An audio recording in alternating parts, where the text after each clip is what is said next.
উপরে ধরে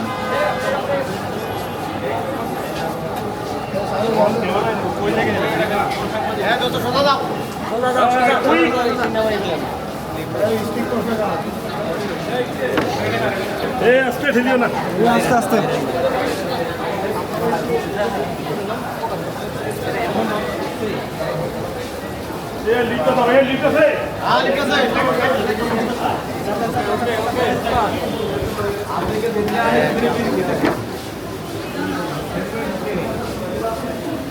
ছিল 2 দিন ব্যাপী। গত রবিবার এবং সোমবার বিজ্ঞ আদালত আলবিকে সশরীরে উপস্থিত করার পরে জিজ্ঞেস করেছে যে আপনাকে রিমান্ডে নিয়ে কোনো নির্যাতন করেছে কিনা।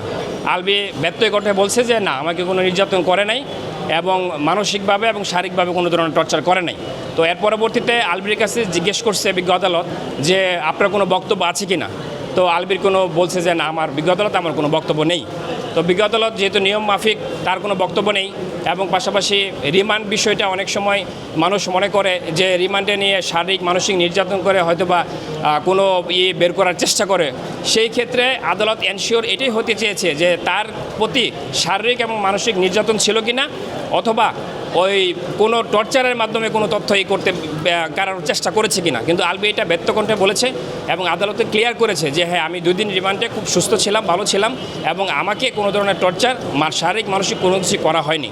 এবং আয়ু বলছে যে আয়ুর সাথে আমার কথা হয়েছে, আয়ু যেটি বলছে যে এই মামলার সুষ্ঠু তদন্তের স্বার্থে আমরা অনেকটা ডেভেলপ হতে পেরেছি 2 দিন রিমান্ডে এবং এই মামলার নতুন করে বিশেষ করে আর কারা কারা জড়িত এই বিষয়টা ক্লিয়ার করার জন্য উনি আরেকটু সময় নিয়ে ইনভেস্টিগেশন করে তারপরে প্রতিবেদন দেবেন। এটা আয়ুর যদি প্রয়োজন মনে করে এই মামলার বাকি অন্য কারো সম্পৃক্ততা আসছে, সেই ক্ষেত্রে আবারও রিমান্ডের আবেদন করতে পারেন। আচ্ছা, আপনারা তো এই যে নীলা স্টেবিলের সঙ্গে এই যে আসামির একটা কথনের একটা রেকর্ড ফাঁস হয়েছে, আপনি শুনেছেন কিনা? এবং সেখানে আলবি বলেছেন যে তার একটা সম্পর্কের বিষয়টা বলেছেন একটু।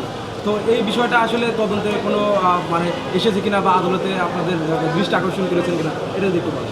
জি, বিজ্ঞ আদালতে রিমান্ড দেওয়ার পরবর্তীতে 2 দিন রিমান্ড মঞ্জুর করার পরে আমাদের হঠাৎ করে বিভিন্ন মিডিয়াতে নীলা ইস্টাফিলের একটা ভিডিও আসছে, রেকর্ডিং ভিডিও, যেটাতে দেখা যায় যে জাহিদ আলবি ফোন দিয়েছে এবং তার ফোনের হোয়াটসঅ্যাপের স্ক্রিনশট সহ ভিডিও উনি নিয়েছেন এবং ভিডিওর কথোপকথনে 8 মিনিটের একটা কথোপকথন ছিল।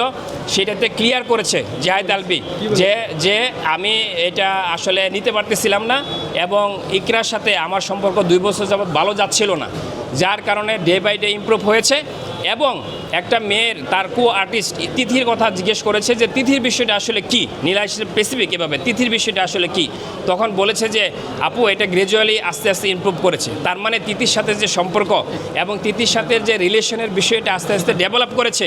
তিথির সাথে রিলেশন ডেভেলপ করার পরেই তার যে ওয়াইফ, যে আমাদের যে ভিকটিম ইকরাকে আস্তে আস্তে অ্যাভয়েড করতে থাকে এবং তাদের 2 জনের মধ্যে মনের এবং মতের অমিল হতে থাকে এবং অমিল হওয়ার পরে সর্বশেষ যখন আর এই বিষয়টা ইকরা বারবার বাধা দেওয়ার পরে সরে আসতেছিল না তিথি থেকে, তখন এইটা নিয়ে মূলত বাগবিতন্তার পরেই ইকরার এবং সুসাইডের মূল যে কারণটা যে তিথির ইস্যুটা, এই ইস্যুর কারণে কিন্তু তিথির কারণেই মূলত এবং তিথির সাথে রিলেশনের উপর বেস করে কিন্তু সে আলবির সাথে ঝগড়াঝাটি হয় এবং আত্মহত্যা করে। বিজ্ঞ আদালতকে বলেছি যে এই মামলা সুষ্ঠু তদন্তের স্বার্থে যে কারণে আমাদের ভিকটিম আত্মহত্যা করে পৃথিবী থেকে বিদায় নিয়েছে, এর সাথে জড়িত যেই থাক, তিথি থাক অথবা আরও 2-3টা নাম আসছে, যেই থাক, সুষ্ঠু তদন্তের মাধ্যমে তারা আসবে এবং আইনের আওতায় আসবে এবং ন্যায় বিচার প্রতিষ্ঠা হবে ইনশাল্লাহ। আচ্ছা, আদালতে আদেশ দিয়েছে যেহেতু রিমান্ডে নেওয়ার পরে কোনো ধরনের শারীরিক মানসিক নির্যাতন ছিল না, নিয়ম অনুযায়ী তার কোনো বেল পেয়ার ছিল না, সেই ক্ষেত্রে নিয়ম অনুযায়ী অ্যাজ পার ল উনি জেল হাজতে যাবেন এবং জেল হাজতে প্রেরণের নির্দেশ দিয়েছে।